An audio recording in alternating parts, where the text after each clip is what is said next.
جو ماں بیٹے کی آنکھ کا ایک آنسو نہیں دیکھ سکتی، سوچئے وہ کتنا جلدی بیٹے کو معاف کر دے گی۔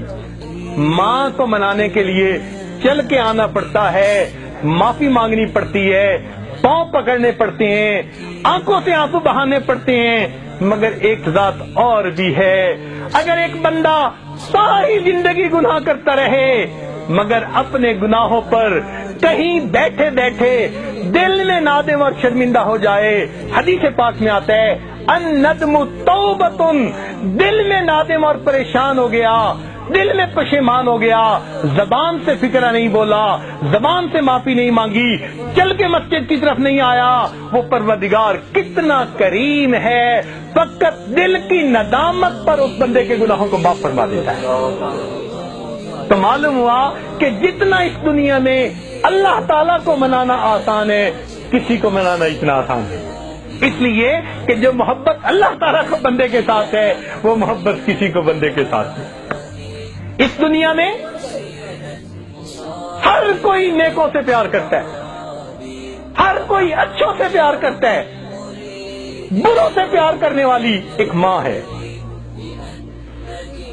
اولاد بگڑ جائے وہ کہے گی یہ نصیب بچوں کے، میں تو ماں ہوں، میں کیا کروں۔ بروں سے محبت کرنے والی اس دنیا میں اگر کوئی ہستی دیکھنی ہے تو وہ ماں کی ہستی ہوتی ہے۔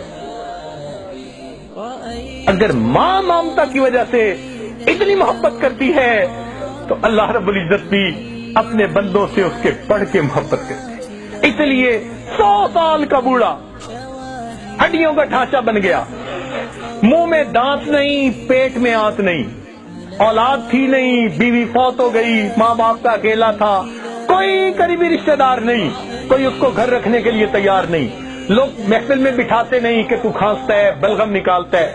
اب اس کی حالت یہ ہے کہ وہ لاٹھی پکڑ کے چلتا ہے، جب اس کو روٹی پکا کے دینے کو کوئی تیار نہیں، لوگوں کی بے وفائی سے اس کا دل تنگ ہوا، اداس ہوا، اور اس نے سوچا اوہو میں نے ساری زندگی مخلوق کی محبتوں میں گزار دی، کاش کہ میں اپنے رب سے دل لگاتا۔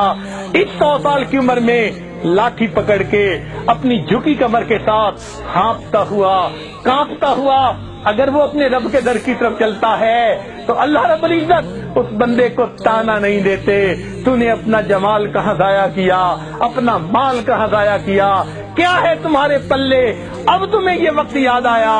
میرا پروردگار اپنے بندے کو کبھی یہ الفاظ نہیں فرماتا، بلکہ وہ اگر بوڑھا بھی چل کے آ رہا ہوتا ہے، اللہ تعالیٰ کی جو ہے حدیث قدسی اس کا جواب ہے کہ میرا بندہ میری طرف ایک بالش چلتا ہے، میری رحمت 2 بالش جاتی ہے۔ اگر وہ چل کے آتا ہے وَإِنْ أَتَانِي يَمْشِي أَتَيْتُهُ هَرْوَلًا، میرا بندہ چل کے آتا ہے، میں بندے کی، میری رحمت بندے کی طرف دوڑ کے جاتی ہے۔